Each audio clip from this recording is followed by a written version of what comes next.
Friends, ಇವತ್ತು ಮೆತ್ತಗೆ ಚಪಾತಿ ಯಾವ ಥರ ಮಾಡೋದು, ಫುಲ್ ಡೇ ಚಪಾತಿ ಮಾಡಿಟ್ರೂ ಸಾಫ್ಟಾಗಿರಬೇಕು, ಮೆತ್ತಗಿರಬೇಕು, ಅದು ಖಡಕ್ ಆಗಬಾರ್ದು ಅಂದರೆ ಯಾವ ಥರ ಕಲಸಿ ಇಟ್ಕೊಂಡು ಮಾಡಬೇಕು ಅಂತ ಹೇಳ್ಕೊಡ್ತೀನಿ.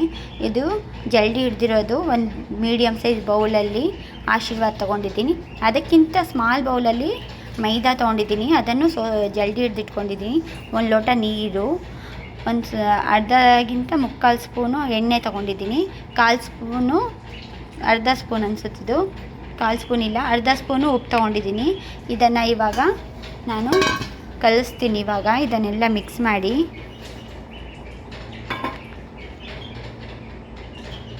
ಮೆತ್ತಗೆ ಬೇಕಲ್ವ ನಿಮಗೆ, ಮೆತ್ತಗಿರಬೇಕು ಚಪಾತಿ ಫುಲ್ ಡೇ. ಮತ್ತು ಟ್ರಾವೆಲಿಂಗ್ ಮಾಡಬೇಕಾದ್ರೂ ಚಪಾತಿ ಮೆತ್ತಗಿರಬೇಕು, ಅದು ಖಡಕ್ ಆಗಬಾರ್ದು ಅಂದರೆ ಈ ಥರ ಎಲ್ಲ ಹಾಕ್ಕೊಂಡು ನೀಟಾಗಿ ನಾವು ಕಲಿಸ್ಕೋಬೇಕು.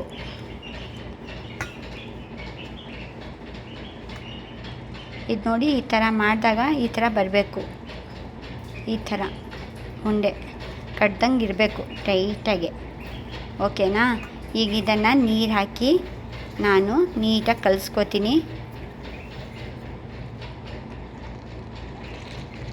ನೀವು ಒಂದೇ ಸರಿ ನೀರು ಹಾಕ್ಕೋಬೇಡ್ರಿ, ಯಾಕಂದರೆ ಅದು ಮೆತ್ತಗಾಗ್ಬಿಟ್ರೆ ಆಮೇಲೆ ತುಂಬ ಇದಾಗ್ಬಿಡುತ್ತೆ. ನೀರು ನೋಡಿಕೊಂಡು ಮೀಡಿಯಮ್ಮಾಗಿ ಹಾಕ್ಕೋತಾ ಇರಬೇಕು. ಈಗ ನೋಡಿ, ನಾನು ಕಲಿಸ್ತಾ ಇದ್ದೀನಿ, ಕಲಸಿ ತೋರಿಸ್ತೀನಿ. ನೋಡಿ, ಇಲ್ಲಿ ನಾನು ಹಿಟ್ಟನ್ನ ನೀಟಾಗಿ ಕಲಸಿಟ್ಕೊಂಡ್ಬಿಟ್ಟಿದ್ದೀನಿ. ಒಂದು ಲೋಟದಲ್ಲಿ ಇನ್ನೊಂದು ಸ್ವಲ್ಪ ನೀರು ಉಳಿದಿದೆ. ನೋಡಿ, ಈ ಥರ ಇರಬೇಕು. ಈ ಥರ ಮುಟ್ಟಿದ್ರೆ ಫುಲ್ ಸಾಫ್ಟಾಗಿರಬೇಕು ಈ ಥರ. ಇದನ್ನು ಈಗ ನಾನು ಕಲಸಿಟ್ಟಿದ್ದೀನಲ್ವ, ಒಂದು ಹಾಫ್ ಆನ್ ಅವರ್ ರೆಸ್ಟಿಗೆ ಬಿಟ್ಬಿಡೋಣ.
ನೋಡಿ ಫ್ರೆಂಡ್ಸ್, ಚಪಾತಿ ಈಗ ಆಗಿದೆ.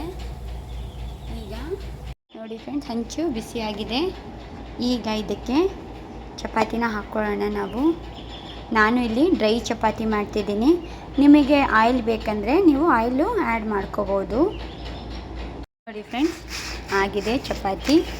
ನೋಡಿ, ಸೇಮ್ ಪರೋಟ ಥರ ಕಾಣಿಸ್ತಿದೆ ನೋಡಿ. ಇಲ್ಲಿ ಈ ಥರ ಸಾಫ್ಟ್ ಇರಬೇಕು ಚಪಾತಿ ಮಾಡಿದ್ರೆ.